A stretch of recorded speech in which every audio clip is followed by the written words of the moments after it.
বন্ধুরা, সবাই কেমন আছো? আশা করছি সবাই খুব ভালো আছো আর আমিও ভালো আছি। আমার আরেকটি নতুন ব্লগে তোমাদের সকলকে স্বাগত জানাই। এখন বাজে সকাল 7টার মতন। আর আজকে ব্লগটা আমি এখন থেকেই শুরু করছি। আর আজকে ব্লগটা কী নিয়ে সেটা তোমরা ক্যাপশন দেখেই বুঝতে পেরে গেছো। তাহলে বন্ধুরা চলো আজকে ব্লগটা শুরু করা যাক। এখন বাজে বিকেল 7টার মতন আর আজ হচ্ছে ভাসুরের মেয়ের বিয়ে। তাই আমরা কালকের বিকেলেই চলে এসেছিলাম শ্বশুর বাড়িতে। সেই ভিডিও তোমাদের সাথে শেয়ার করা হয়নি। আর এদিকে আমি, অতনুর বাবা মা আর এদিকে পরমশাই 5 জনে মিলে শ্বশুর বাড়িতে চলে এসেছিলাম। আর সকালবেলা ঘুম থেকে উঠেই তারপরে দেখো গাড়িটা নিয়ে মাঠে চলে এসেছিল। মানে আমাদের বাড়ির সামনেই একদম মাঠটা, ওর জন্য বাড়ির সামনেই যে মাঠটা ছিল সেইখানে গাড়িটা নিয়ে এসেছিল। আর এখানে আসার পর আমি আর অতনু দুজন মিলে একটু গাড়িটা প্র্যাকটিস করছিলাম। আমি খানিকক্ষণ প্র্যাকটিস করেছি, দিয়ে তারপরে আবার অতনু প্র্যাকটিস করছে। এখানে যেহেতু গ্রাম আর এখানে তো ধরো একটু লজ্জা লাগছিল, কারণ মেয়েরা তো সহজে গাড়ি চালায় না, তাই একটু লজ্জা লাগছিলো। তাই আমার গাড়িটা যখন চালাচ্ছিলাম তখন একটু অসুবিধা হচ্ছিল, তাই আমি আর বেশিক্ষণ চালাইনি। এখন বাজে 10টার মতন, ভাসুরের মেয়ের গায়ে হলুদে যাওয়ার জন্য পুরো রেডি হয়ে গেছি। আর দেখো পুরো একদম হলুদ পরি সেজে গেছি।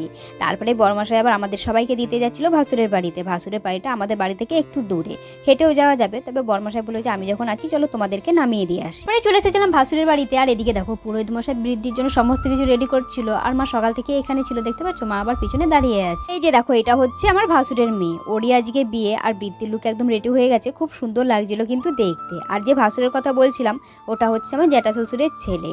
আগে শ্বশুর বাড়ির পাশে বাড়ি ছিল, পরে ওরা এই সাইডে সরে এসেছে।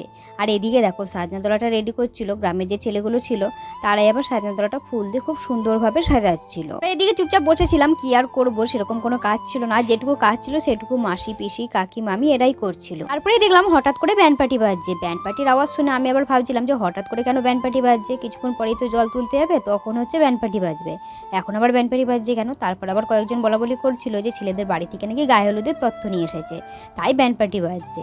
আর ছেলেটার বাড়ি হচ্ছে খুব একটা বেশি দূরে নয়, মানে ভাসুরের বাড়ি থেকে ছেলেটার বাড়ি হচ্ছে 8-10 কিলোমিটার হবে, খুব একটা বেশি দূরে নয়।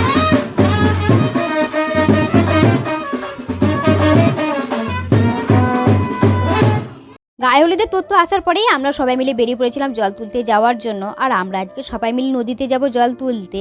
আর যেখানে জল তুলতে যাবে সেটা কিন্তু অনেকটাই দূরে, কাছেও কিন্তু নদীর ঘাট রয়েছে, কিন্তু সেখানে যাবে না। সবাই বলছে যে ব্যান্ড পার্টি করেছি, সবাই মিলে নাচতে নাচতে যাবো আর নাচতে নাচতে আসবো, তাই অনেক দূরে জল তুলতে যাবে। তাই কি আর করা, সবাই মিলে হেঁটে হেঁটে যাচ্ছিল, তাই আমরাও সবাই মিলে হেঁটে হেঁটে ওদের পিছনেই যাচ্ছিলাম।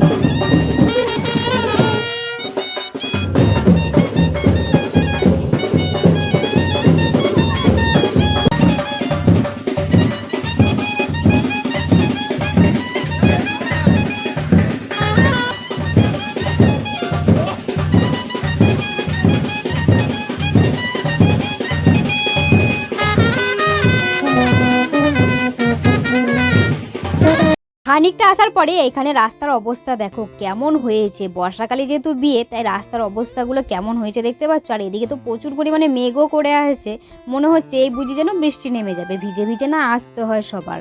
আর রাস্তার অবস্থা খারাপ বলে সবাই দেখো একজন করে পার হয়ে যাচ্ছে। আর অনেকজন লোক ছিলাম, তো একজন করে পার হতে যে অনেকটাই টাইম লাগছিল। তারপরে আমরা চলে এসেছিলাম নদীতে। এখন নদী থেকে জল তোলা হবে, নদী থেকে জল তোলার আগে পুজো করে নিচ্ছিল। আর এখানে দেখো শাশুড়ি মা, একটা ননদ, যা সবাই মিলে পুজো করছিল। বৃষ্টি পড়ছে।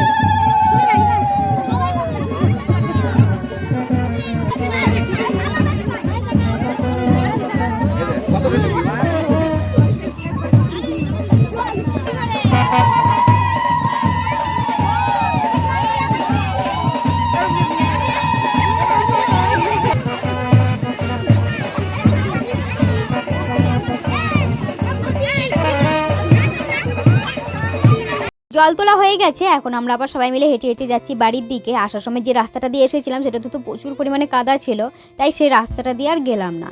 মেন রাস্তা যেটা পিচ রাস্তা ছিল সেই রাস্তা দিয়েই দেখো যাচ্ছি। এটা দিয়ে কিন্তু অনেকটা ঘুরে যেতে হবে, তবু এই রাস্তাটা ভালো ছিল তো তাই এই রাস্তাটা দিয়েই যাচ্ছিলাম। তারপরে হালকা করে বৃষ্টি নেমে পড়েছে, আর আমরা এদিকে সবাই মিলে একটা চালার মধ্যে দাঁড়িয়েছিলাম। আর নাচানাচি করে অনেকেই তো টায়ার্ড হয়ে গেছে, তাই সবাইকে দেখো জল আর মিষ্টি খাওয়াচ্ছিল। হালকা থেকে প্রচুর পরিমাণে নেমে গেছিল বৃষ্টি, কি আর করবে, সবাই মিলে এখন ভিজে বাড়ির দিকে যাচ্ছে। সবাই যেহেতু শাড়ি পরে এসেছিলো, তাই দেখো সবাই মাথায় শাড়িটা ঢাকা দিয়ে তারপরে যাচ্ছে। শাড়িতে কি আর মানে, কারণ যে পরিমাণে বৃষ্টি নেমেছে এমনিতেই সবাই ভিজে যাবে।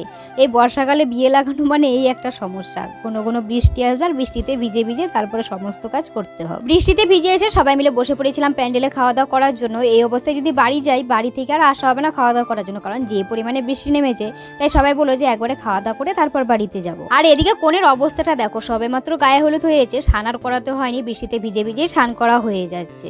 মডার্ন যুগের মডার্ন গায়ে হলুদ, দেখতে পাচ্ছ কি অবস্থা। এদিকে জামাইবাবু আর শালিরা সবাই মিলে কত সুন্দর নাচানাচি করছে, দেখে কিন্তু বেশ ভালোই লাগে।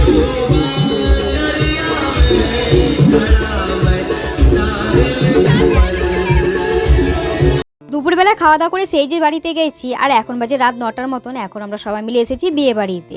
একটু আগে আগে আসবো বলেছিলাম, বড় চলে এসেছে, বর আসার পরেই আমরা এসেছি।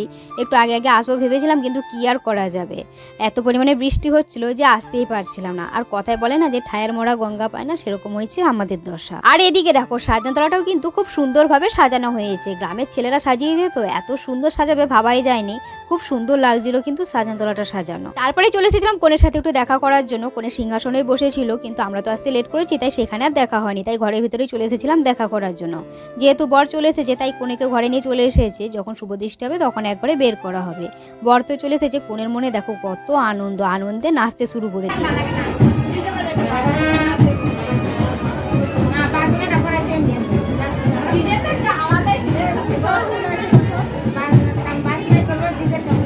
আর এদিকে বরে সালাসালিগুলোকে দেখো সবাই মিলে জামাইবাবুর গেট ঘিরেছিল, তারপরেই দেখো সবাই মিলে কিভাবে কোলে তুলে নিয়ে তারপরে আসছে। তারপরে আমরা চলে এসেছিলাম সবাই মিলে খাওয়া দাওয়া করতে। আর আজকে আমাদের টিমটা কিন্তু অনেকটাই বড় ছিল, সবাই মিলে বিয়ে বাড়িতে এসেছি ঠিকই, কিন্তু ছোট ননদ আসতে পারেনি। ছোট ননদের খুব ইচ্ছে ছিল বিয়ে বাড়িতে আসার, কিন্তু হঠাৎ করে জামাইবাবুর শরীর খারাপ হয়ে যায়, তাই দিদি আর আসতে পারেনি। জামাইবাবুকে ডাক্তার দেখাতে গিয়েছিল, তাই দিদি বললো যে যেহেতু জামাইবাবুর শরীর খারাপ তাই আর। আমাদের পাশেই দেখো বাচ্চাটা কত সুন্দরভাবে বসে বসে খাচ্ছে, বেশ সুন্দর লাগছিল দেখতে, এত সুন্দর লাগছিল যে ভিডিও না করে পারলাম না। যে বাচ্চাটাকে দেখতে পাচ্ছ এটা হচ্ছে আমার একটা ননদের ছেলে হয়, এত সুন্দর লাগছে দেখতে পাচ্ছ, কত সুন্দরভাবে একা একা হাতে করে খাচ্ছে।